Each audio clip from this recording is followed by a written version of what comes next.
السلام علیکم ورحمۃ اللہ وبرکاتہ نحمده ونصلی علی رسوله الکریم اما بعد احسن الکلام کلام اللہ واحسن الهدی هدی محمد صلی اللہ علیہ وسلم۔ حضرت محترم، اللہ رب العزت کی توفیق سے اور آپ دوست احباب بزرگوں کی دعاؤں سے سفر کے آداب و مسائل آپ کے سامنے اختصار کے ساتھ بیان کیے جا رہے ہیں۔ کل جو سبق بیان کیا گیا تھا کسی کو رخصت کرنے کے لیے دعائیہ کلمات، آج بھی اسی سے تھوڑا ملتا جلتا ہے لیکن اس سے تھوڑا الگ بھی ہے۔ وہ اس طرح سے کہ اکثر ہمارے گھروں میں یہ رواج ہے کہ جب کسی دور دراز کے مہمان کو ہم رخصت کرتے ہیں، یعنی کہ ہمارے شہر سے کسی اور شہر میں وہ جاتا ہے، تو ہم جاتے وقت اس کو کچھ نہ کچھ پکڑا دیتے ہیں کہ یہ آپ اپنے لیے زیادہ راستہ میں استعمال کر لیں، اور زیادہ تر لوگ بیچ میں بچوں کے لیے کوئی سامان ڈال دیتے ہیں یا پانی وغیرہ کس طرح کی چیزیں۔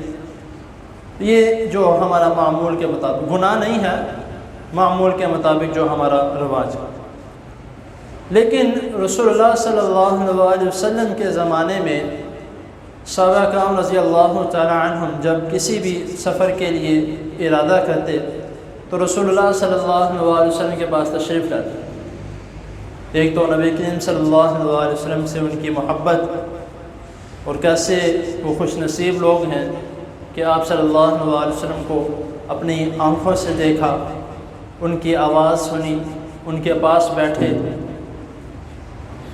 تو حضرت انس رضی اللہ تعالی عنہ بیان کرتے ہیں کہ ایک مرتبہ رسول اللہ صلی اللہ علیہ وسلم تشریف فرما تھے تو ایک آدمی آیا، صحابی، وہ آ کے کہتا ہے کہ اے اللہ کے رسول صلی اللہ علیہ وسلم، میں نے سفر کا ارادہ کیا ہے، میں سفر پر جا رہا ہوں، تو مجھے کوئی توشہ یعنی کہ زیادہ راہ مجھے دیجیے۔ رسول اللہ صلی اللہ علیہ وسلم ان کا جو توشہ یعنی کہ زیادہ راہ مانگنے کا جو انداز تھا وہ یہ ہوتا تھا کہ نبی کریم صلی اللہ علیہ وسلم ہمارے لیے کوئی دعائیہ کلمات کہیں۔ وہ ان کے لیے بہت بڑھ کے یہ چیز ہوتی کہ نبی کریم صلی اللہ علیہ وسلم ہمارے لیے کوئی دعائیہ کلمات کہیں۔ تو نبی کریم صلی اللہ علیہ وسلم نے سب سے پہلے تو ان کو جو دعا دی کہ زودک اللہ التقوی، کہ اللہ تعالیٰ تمہارے سفر میں تمہارے تقوی کو مزید بڑھا دے۔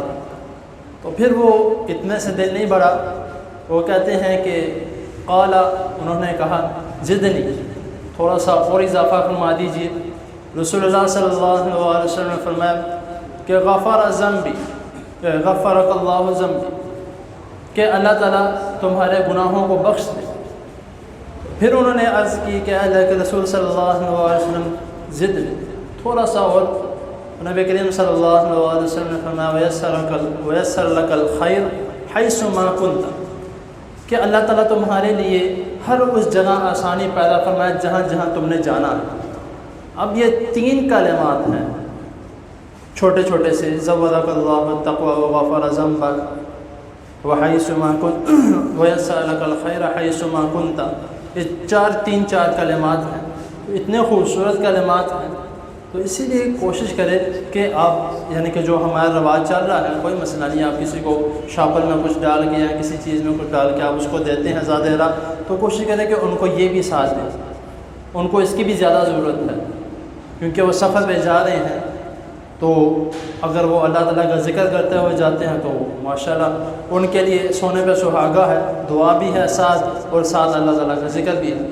تو اس لیے کوشش کرے کہ ایک تو دعا جو میں نے کل بتائی، استودع اللہ دینک و امانتک و خواتم عملک، ایک یہ دعا، اور ایک یہ دعا زودک اللہ التقوی و غفر ذنبک و یسر لک الخیر حیث ما کنت۔ یہ دو دعائیں جو ہیں یہ سفر پر جب کسی کو رخصت کریں تو کوشش کریں کہ دعا کلمات کہہ کے ان کو رخصت کریں۔ اللہ تعالیٰ کے حضور دعا ہے اللہ تعالیٰ ہمیں جو سنا جو اس نے اس پر سمجھنے کی، اس پر عمل کرنے کی توفیق عطا فرمائے۔ جزاک اللہ۔